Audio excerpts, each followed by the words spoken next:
Well, hello again, Internet. Corinne here, and you're watching Corinne vs. Cooking. Today's video is inspired by this video by Bon Appetit magazine. Claire has a series on the channel where she recreates shit food and tries to make gourmet versions of them. Now, this is something that's right up my alley. I like to make things very difficult for myself. And you know why? Because it's fun. It's fun to learn. It's fun to see how things are made. And I've been known to eat a Pringles or two. As they say, once you pop, you can't stop. It's true.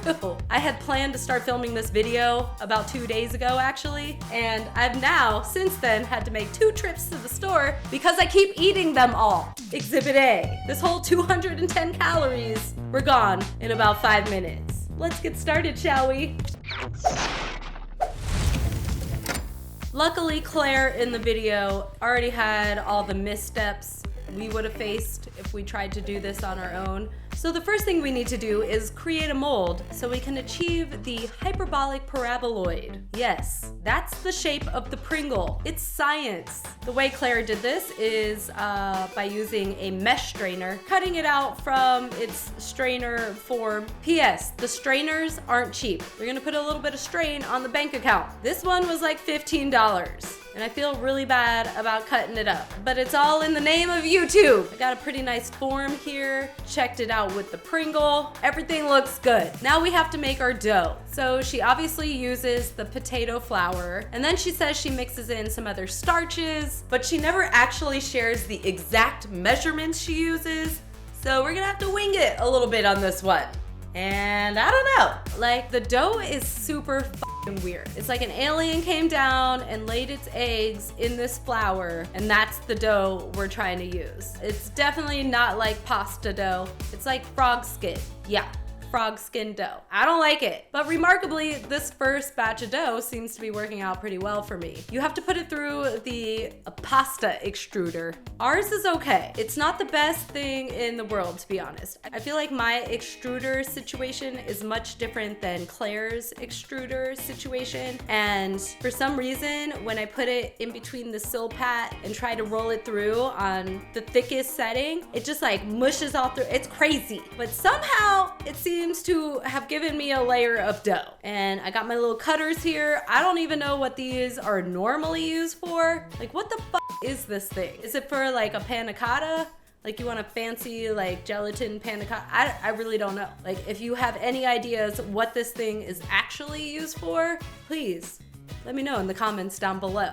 And then you just very gently lay it on your hyperbolic paraboloid shape, cover it with some tin foil, and fry that bitch up. Wow, this is the first try, and I did pretty good. Pringles master. I'm pretty impressed with how this first chip turned out. I mean, it might not taste like a Pringle at all, but it looks amazing. I mean, it's not exactly the same color as a Pringle, but the shape is spot on. For some reason, we've invited Rob into this video, and it's only because I need somebody else to taste a Pringle next to my version of the Pringle. All right, so here is the Pringle. Well, obviously there's already a pretty big size difference. You know what, I never really liked Pringles.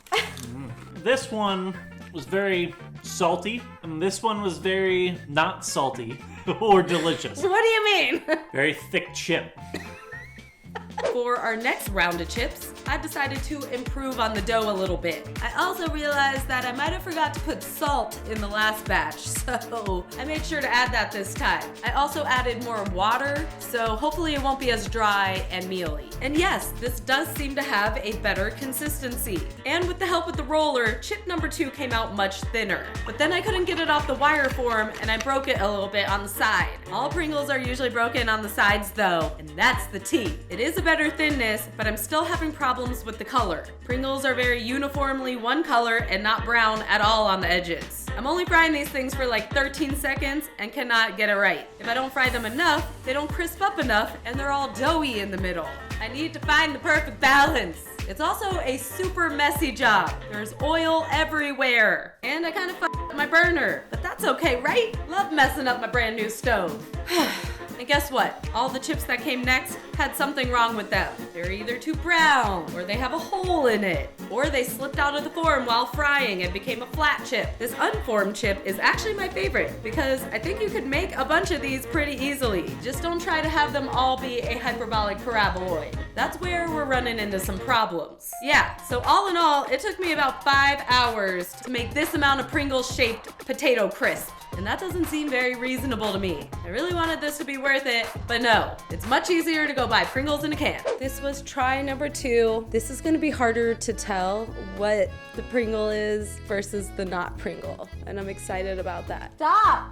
What? All right, be very careful. They're very fragile. Pringles. Oh. I don't know. This is indistinguishable. Yeah?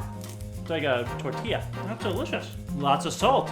That was a more delicious chip. This one was better. All right, here's this chip. I'm gonna put some salt on the chip, and then it maybe will taste more like the chip. You know what I mean? Chip it to me. Fake chip. Real Pringles. All right, try it out. God, have I told It's you so how much I good. hate chips? What? It's like, why am I eating a potato? That doesn't taste any different.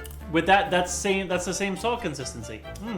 It is actually. You literally just have to dump salt on top of it. It's delicious. That's ridiculous. It tastes like a Pringle. That's a great tasting chip. Holy, how many fucking cans of Pringles are gone? This is I'm gonna be honest. These are definitely not the same as Pringles. But I'm pretty impressed that I was able to take fine powders and turn them into a chip.